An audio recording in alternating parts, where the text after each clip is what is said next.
भूपेंद्र सिंह यादव, प्राथमिक विद्यालय बुधायन।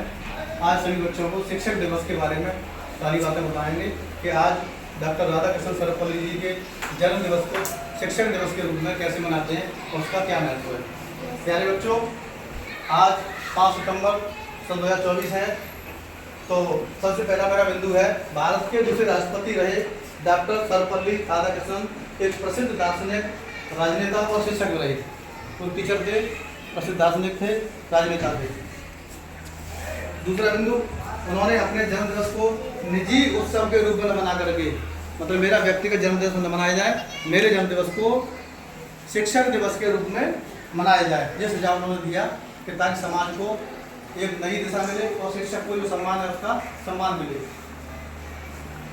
उसके बाद अगला मेरा बिंदु है, उनके जन्म दिवस 5 सितंबर को हम लोग शिक्षक दिवस के रूप में इसलिए मनाते हैं। उनका जन्म 5 सितंबर 1888 को आंध्र प्रदेश के छोटे से शहर में हुआ था। उनके द्वारा लंबे समय तक तुलनात्मक धर्म और दर्शन पर काम किया गया। उन्होंने समाज में जो फैली कुरीतियाँ, धर्म के बारे में फैली अफवाहों को विराम देते हुए उन पर काम किया और समाज को एक नई दिशा देने का अध्ययन किया और उसको समाज में लागू किया। बदलाव और अच्छाई पर सबसे अधिक काम किया उन्होंने। और अगला बिंदु, तमाम सेवा और पदों पर रहने के बाद उन्होंने राजनीति में अपना करियर बनाया और ऑक्सफोर्ड विद्यालय में, विदेश में ऑक्सफोर्ड विद्यालय, उसमें वो प्राध्यापक रहे। उनके द्वारा सन 1949 से सन 1952 तक सोवियत संघ में भारतीय राजदूत के रूप में कार्य किया। जो दूतावास होता है वहाँ से अलग अलग देशों के लिए राजदूत नियुक्त किए जाते हैं, तो उन्हें राजदूत नियुक्त किया गया था सोवियत संघ का, तो वहाँ उन्होंने काम किया।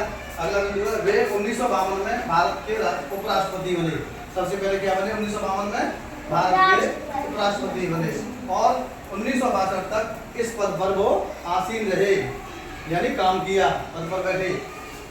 अगला बिंदु हमारा, वे 13 मई 1962 से 13 मई 1967 तक भारत के राष्ट्रपति रहे। पहले उपराष्ट्रपति रहे, उसके बाद फिर राष्ट्रपति बन गए। 17 अप्रैल सन 1975 को 86 वर्ष की उम्र में उनका निधन हो गया। वो दुनिया से विदा हो गए। निधन मतलब मृत्यु हुई उनकी। अब सद्विचार, उन्हीं से संबंधित उनके द्वारा किए गए कार्य, उनके ऊपर सद्विचार हैं जो उनके द्वारा दिए गए और समाज को एक नई दिशा देने के लिए कहा गया। पहला विचार है उनका कि शिक्षा व कला मानवीय आत्मा की गहरी परतों को उजागर करती है। जो शिक्षा और मंदिर कला होती है वो हमारे अंदर छुपे हुई प्रतिभाओं को निकालने का काम करती है। दूसरा बिंदु हमारा, मानवीय स्वास्थ्य में बदलाव से राजनीतिक व आर्थिक क्षेत्रों में शांति आ सकती है। अगर हम अपने आप में परिवर्तन कर लें तो सामाजिक क्षेत्र में, आर्थिक क्षेत्र में और राजनीतिक क्षेत्र में हम सभी लोग शांति बनाए रखने का प्रयास कर सकते हैं। अगला हमारा सद्विचार है, निर्मल मन वाला व्यक्ति, जिसका मन एकदम उजला साफ सुथरा हो। निर्मल मन वाला व्यक्ति ईमानदारी, आध्यात्मिक और अखंडता की अनिवार्यता को समझता है। वही व्यक्ति समझता है कि अध्यात्म क्या है, ईमानदारी क्या है, बुराई क्या है, अखंडता क्या है। जिसके अंदर निर्मल मनुष्य होगा और उसके अंदर अच्छे विचार होंगे। हमारा अंतिम सद्विचार है, मानवीय स्वभाव और आत्मज्ञान का प्रयास बुराइयों को खत्म कर सकता है। मतलब मनुष्य का जो खुद का स्वभाव है कि मैं अपने स्वभाव से और अपने आत्मज्ञान से बुराइयों को समाज से मैं खत्म कर सकता हूँ और कुछ नया भी कर सकता हूँ। तो प्यारे बच्चों, मैंने तुम्हें सारी बातें बताई। इसके बाद मैं तुम सभी लोगों से प्रश्न करता हूँ, ठीक है? तो बेटा तुम खड़ी हो जाओ। हम उनके डॉक्टर राधाकृष्ण सर्वपल्ली जी जन्म दिवस को किस रूप में मनाते हैं?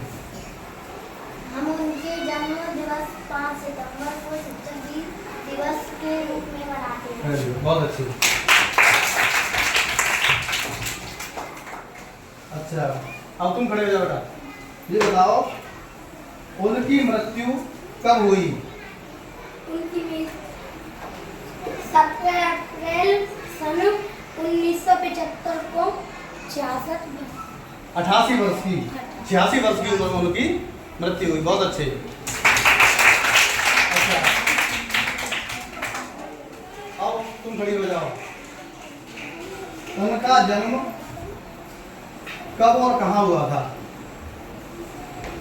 उनका जन्म 5 दिसंबर 5 सितंबर, वही बताया मैंने आपको, 5 सितंबर 1888 को आंध्र प्रदेश के एक छोटे से शहर में हुआ था। बहुत अच्छे। अब तुम खड़ी हो जाओ। वे भारत के उपराष्ट्रपति कब बने? 1952 में भारत के उपराष्ट्रपति बने और 1962 तक इस पद पर रहे। बहुत अच्छे। सभी बच्चों ने बड़े जोर से सुना और मुझे लगता है बच्चों को, सारे बच्चों को इसके बारे में जानकारी हो गई है। बहुत बहुत धन्यवाद सभी का।